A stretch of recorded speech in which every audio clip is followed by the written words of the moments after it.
Rachel, I just wanted to give some feedback on your reply to the discussion. And so the question you answered was, what does Claudia's desire for experience of feelings or lack therefore of represent to her?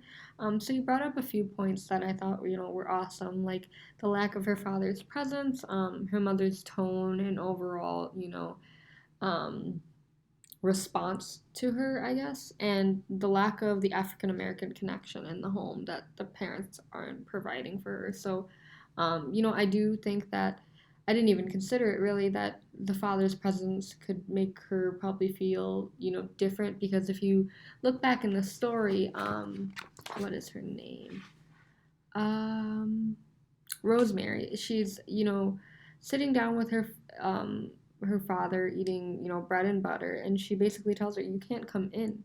And it forces the oppression of women, like not only are they black young girls, but they're girls and it makes it hard to have any pride or ownership when you're poor, which as they explain, in comparison to how they explained the white person's home in the beginning compared to how they compared those their own as old, cold, and green, and talks about the roaches and the mice. So I do think that not having that relationship can also impact her because she's not really taught how to love herself, and as we can tell from her mother's tone, she's not very loving. Although she loves her children, um, she doesn't mean to come off that way, but people have different um, ways of expressing their love, and some people think it's stern and other people think to be coddled. So I guess it just depends on the culture,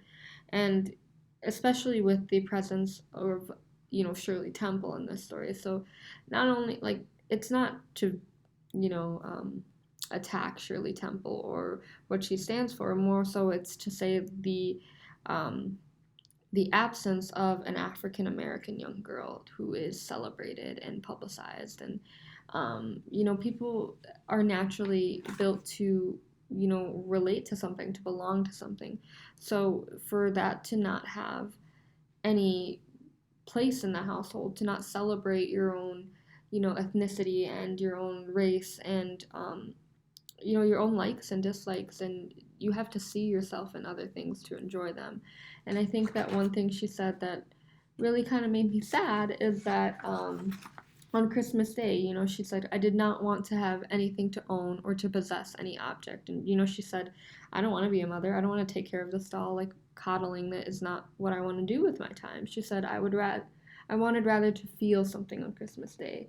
The real question would have been, Dear Claudia, what experience would you like on Christmas? And she could have said, I want to sit with her dad while he plays his violin for me alone, just quality time and smell her mother's kitchen, the smell of lilacs, the sound of music. It would be good to have all my senses engaged and the taste of peach perhaps afterwards.